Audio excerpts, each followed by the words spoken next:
Hi, everybody. It's Dr. Sasheen. Good to see everyone. Good to see everyone. Welcome to Women in Transition Vlogcast. Let me pull this closer.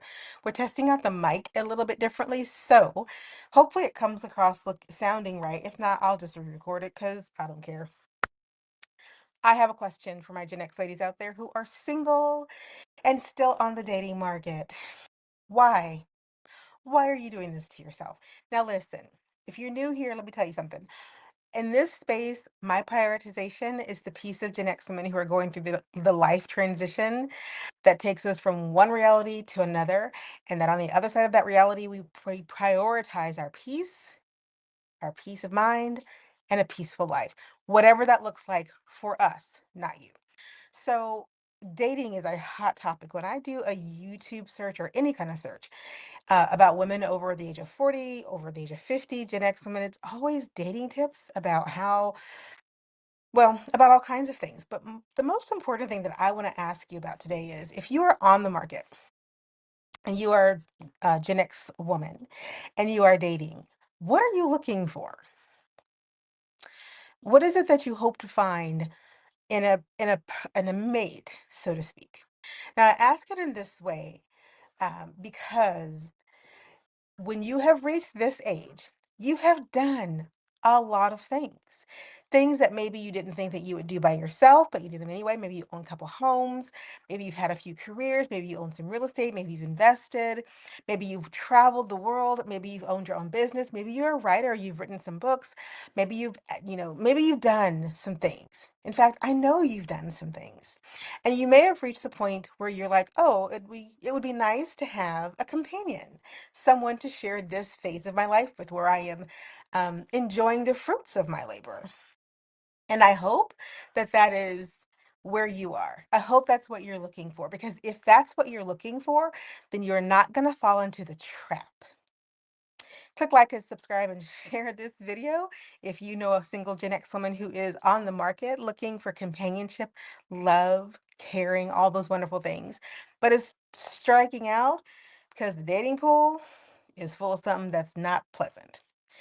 Now, if you're still with me and you're like, well, yeah, that's me. I'm looking for the companion, someone to share the fruits of my labor with. I want you to stop and take a very clear look at the fruits of your labor and ask yourself some hard questions. Number one, you have reached this wonderful place where you may still be fruiting the fruit. The fruit might still be growing, might still be dropping all, and you might have only started picking the low-hanging fruit. You haven't even got to the upper branches yet. You got so much more to do. Is the person that you're looking for going to be able to keep up? And I say this with all the love in my heart, all of the love in my heart. Ladies, please stop dating potential. And I say this to Gen X women because, unlike our millennial and Gen Z counterparts, we are the generation that was not necessarily socialized to believe that we had a lot of choices when it came to love. And so potential was very important. Um, I'm not gonna I, I could tell some stories, but I'm gonna try to keep this PG. But what I will say is this: the Gen X generation of women were taught that any interest in you by a man was good interest, and that your job is to be interesting. It doesn't matter if we're interested. And so a lot of women of my generation got into relationships or didn't, but a lot of us got into relationships with people that we shouldn't have because they were not on our level. They just weren't, and they weren't going to catch up. So if you're at this place in life and you're still single and you're like, well, I'm ready to kind of, settle down into something, then I want you to ask yourself, who are you looking for?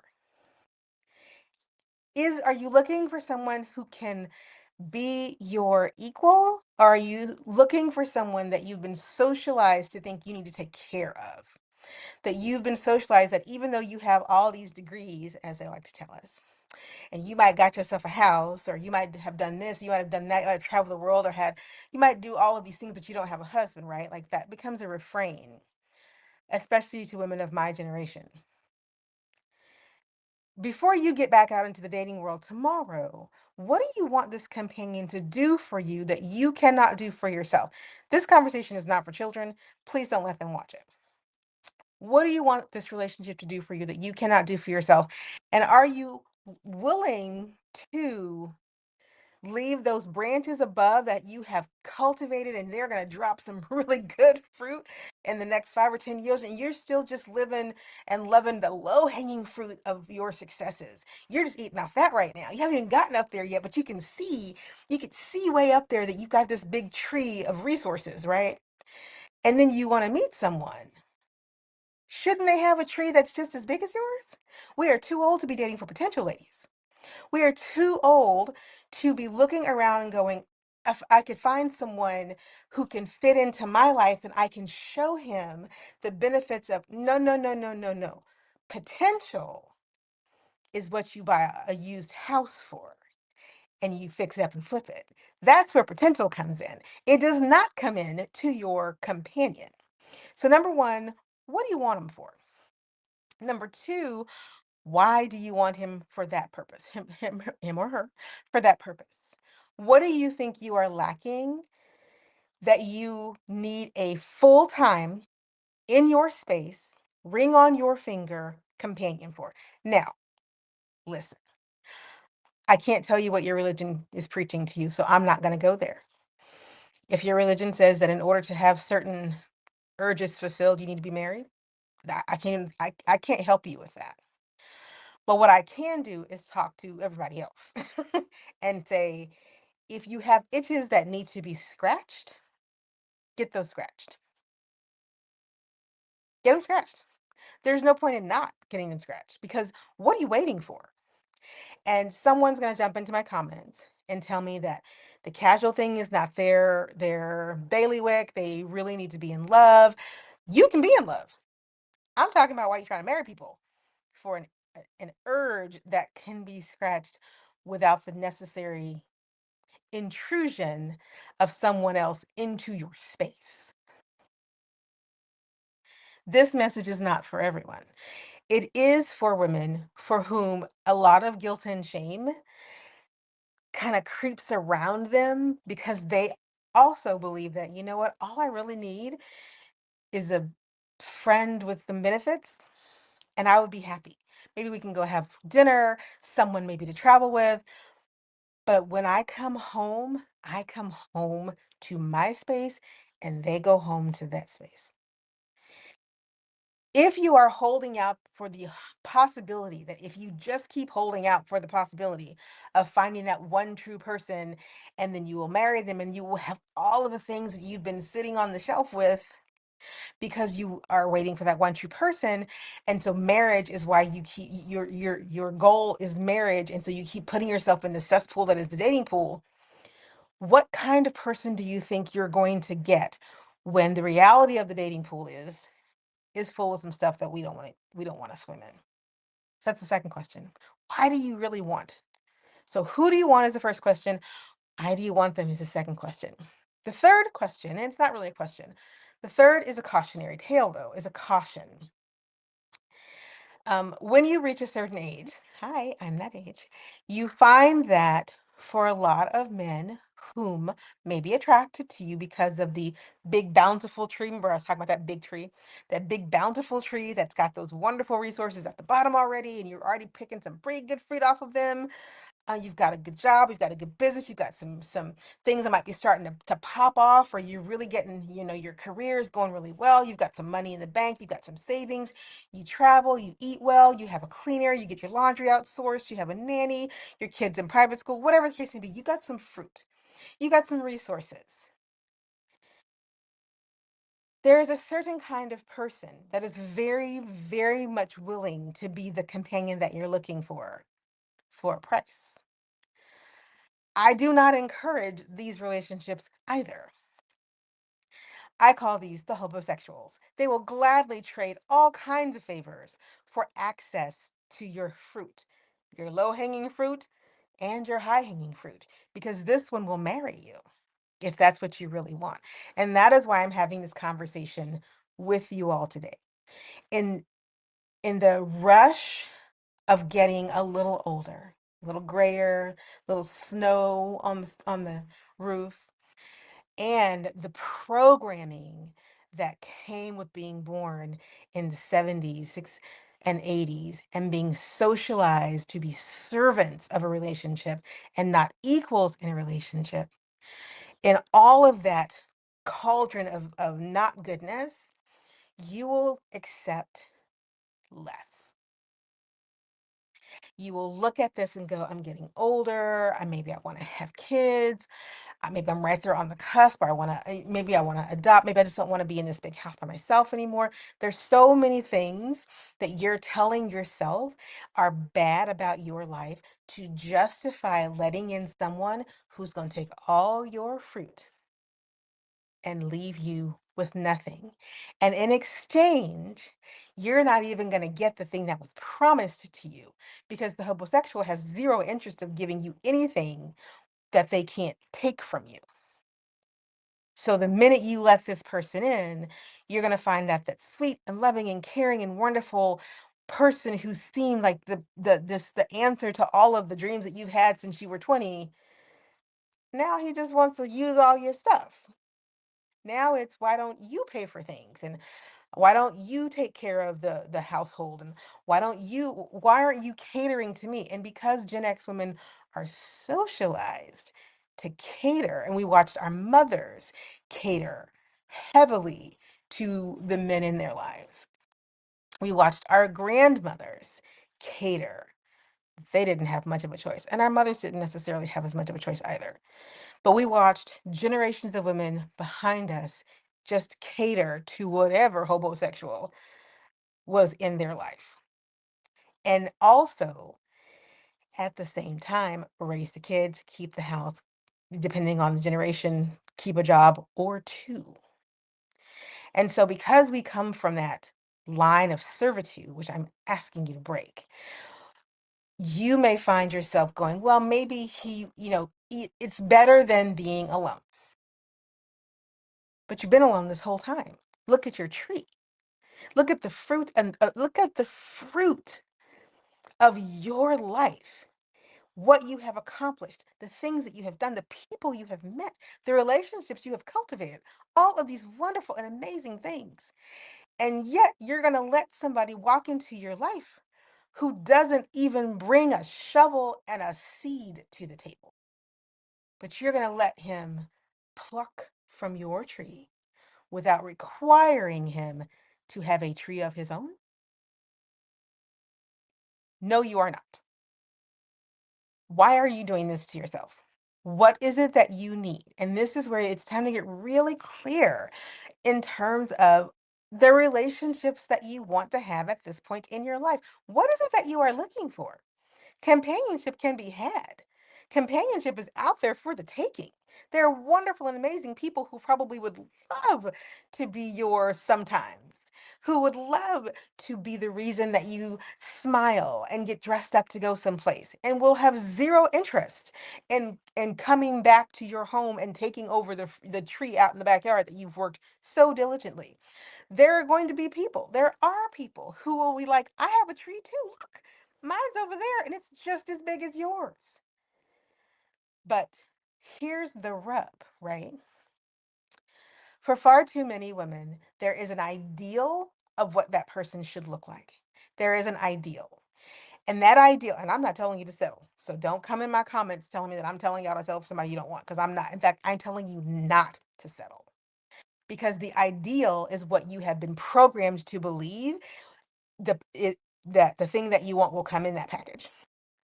That ideally he will be this, this, and this. He will look like this, and this, and you all will be this, and this.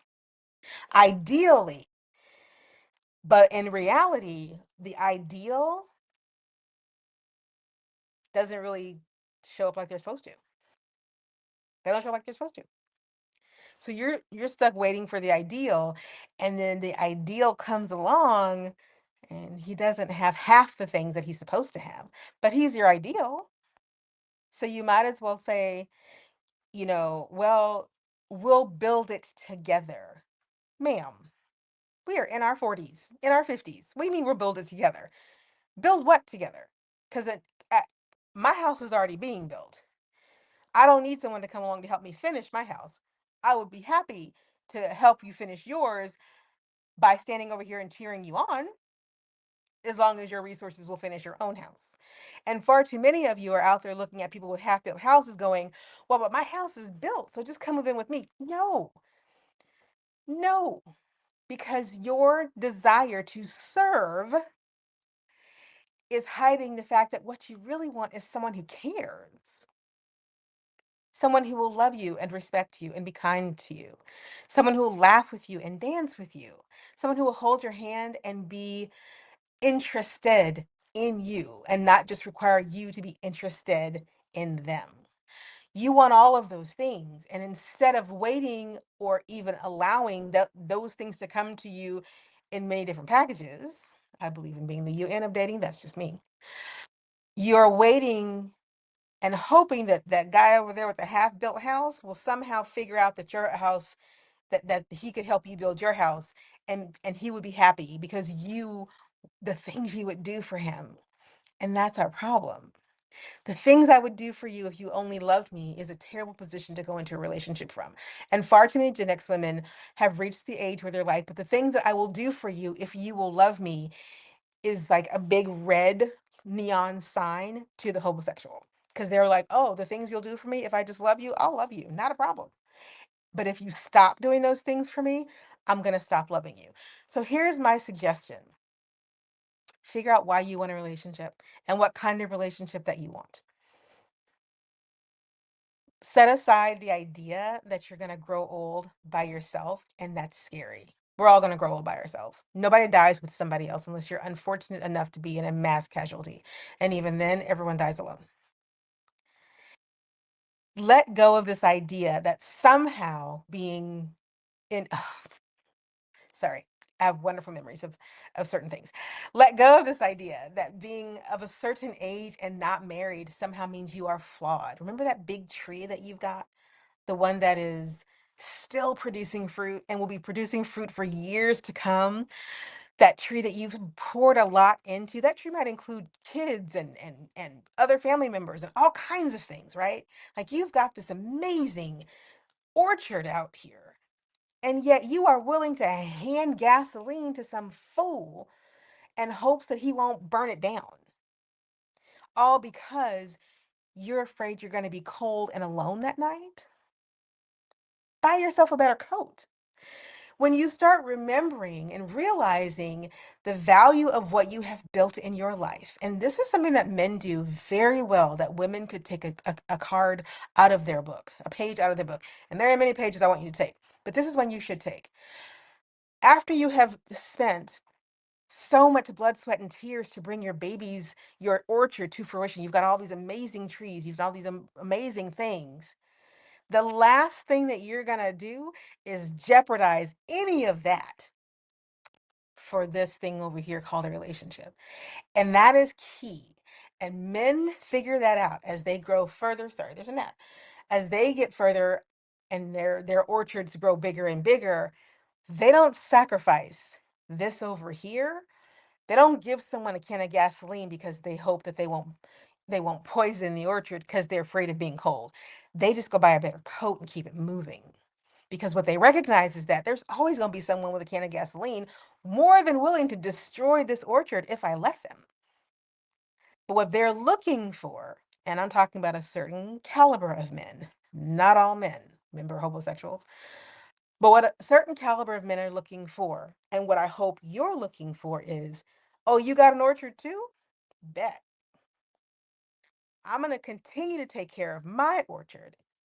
You continue to take care of yours, and let's define a relationship that is built on mutual respect, admiration, love, sex, passion, you name it. But it does not require either one of us to set the other's orchard on fire to stay warm.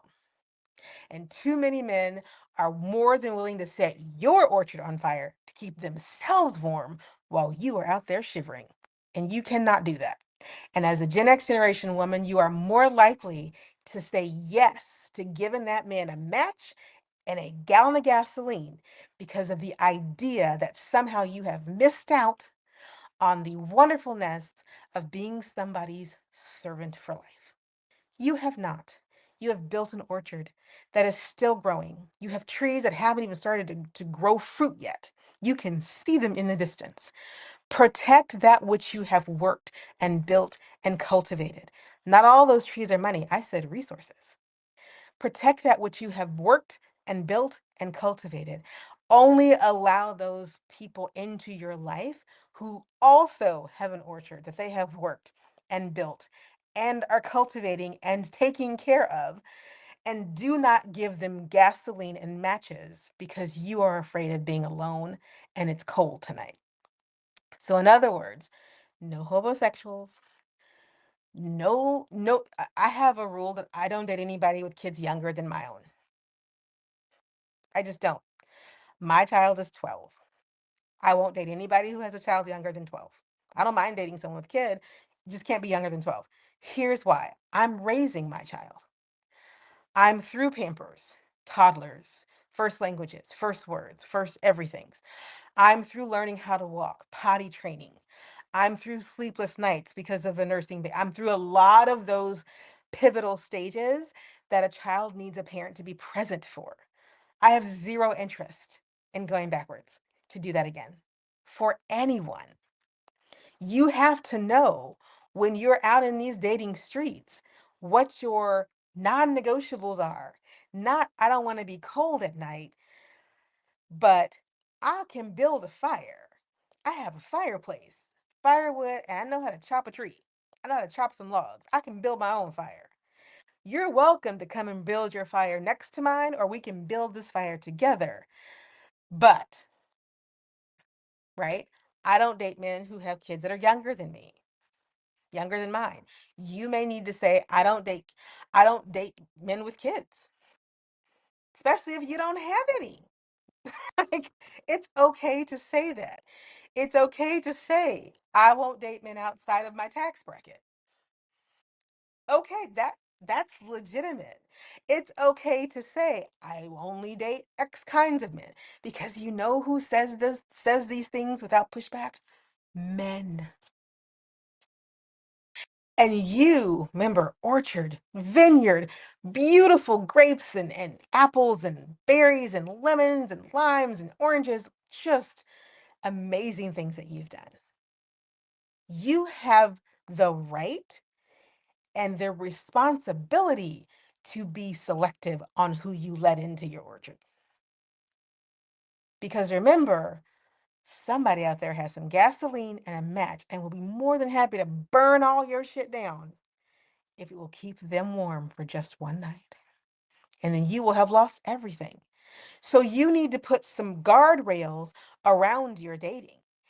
Stop thinking that the best thing that you can do in a relationship is serve someone else's needs. No, the best thing that you can do in a relationship is to find someone that together, if you're looking for someone to marry, you both fit each other's needs.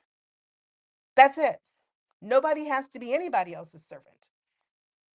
No one has to be anything that they do not want to be to someone else in a relationship. But if you don't know what you want because your patterning is the socialized indoctrination of being someone's servant, then you'll take anything. It'll look like love and you'll be like, this is good enough. It's good enough. I'm not gonna get anything else. Remember? Snow on the chimney. It's good enough. It's good enough.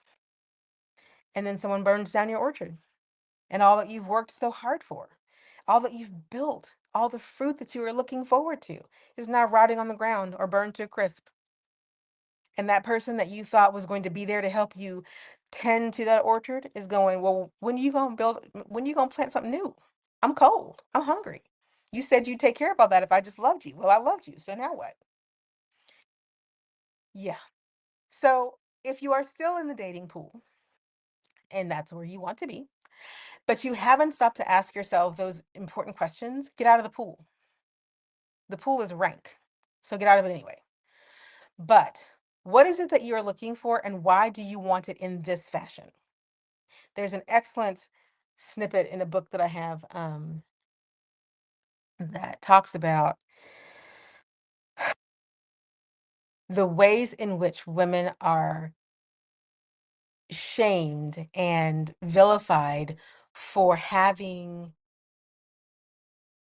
a desire for pleasure that is not attached to a relationship.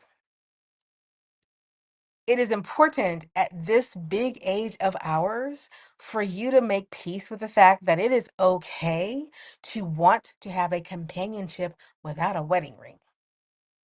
There isn't a special place in hell for you because you don't want to get married or have kids. There isn't this is no longer the Scarlet Letter if you chose to have a child and not marry because, well, for whatever reason, you didn't. For whatever reason. If you have built a life for you and that child or children, and it is you and that child or children, and y'all are doing just fine, there are no Scarlet Letters here anymore. I hated that book, by the way. Just hated it. There are no Scarlet Letters here. We're not Daisy from The Great Gatsby. We're not looking for someone to save us from our stupidity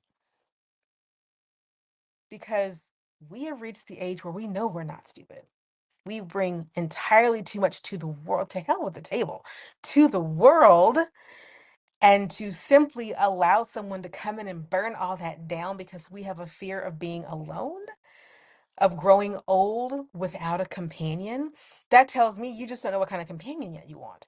Because companionship is out there to be had in many different ways.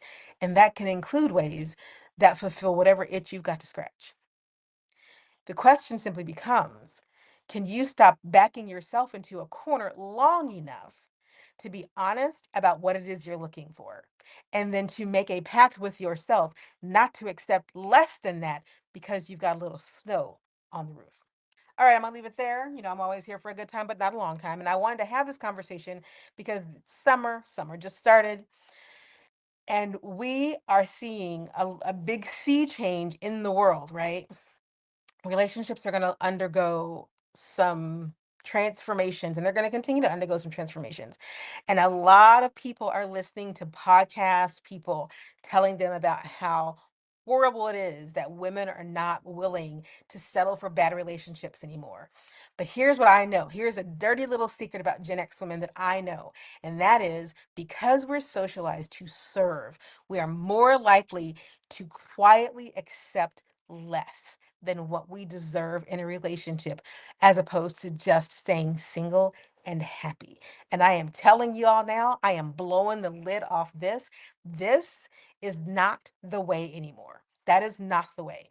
Quietly settling because you are afraid of being 60 or 70 and alone, instead of embracing the fact that we are 60 or 50 or 40 and doing really, really well, much better than we ever thought we could.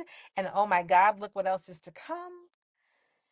Not allowing ourselves to fall back into that programming, that's part of my life's work. That's part of the mission, to raise the awareness, but also to break the curse, to break the curse. So if you're interested in breaking the curse, if you have looked at your life and you recognize that I know that I have an anxiety around this scenario of being alone. I wrote the anxiety solution for you.